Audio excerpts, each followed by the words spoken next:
Nico. Here's your marine weather update for Saturday, May 10, 2025, covering the South China Sea and surrounding Western Pacific region.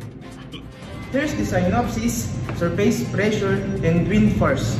A relatively stable weather pattern prevails today, with surface pressures ranging from 1,006 to 1,010 millibars across the region.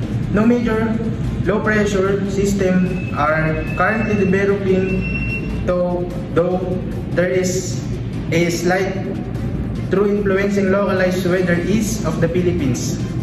Surface winds are generally light to moderate, between 5 and 15 knots, increasing to around 20 knots over open waters northeast of Luzon.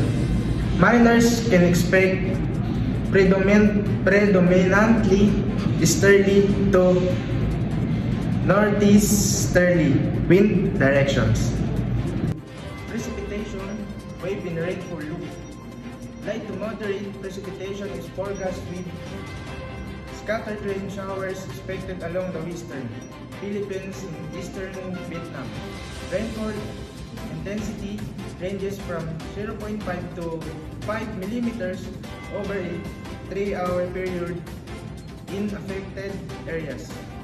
Correspondingly, wave heights are moderate, averaging between 1 to 2 meters, peaking at 2.5 meters in offshore zones.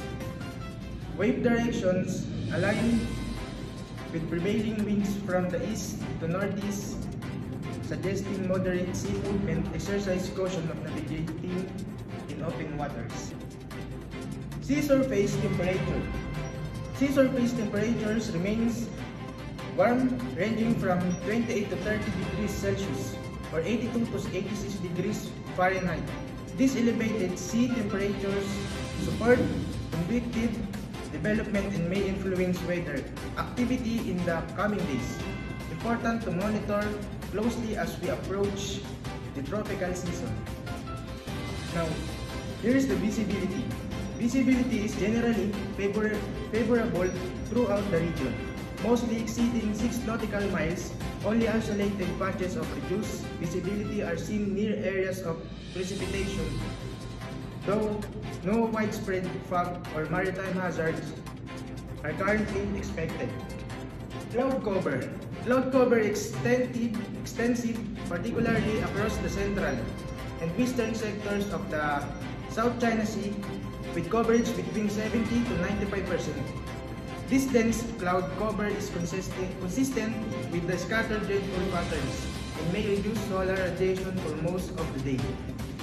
Again, the Vera Nico Marine Weather Briefing for today, May 10. Always stay updated with the latest charts and advisories before setting sail. This is your passage weather update. Safe travels and calm seas to all.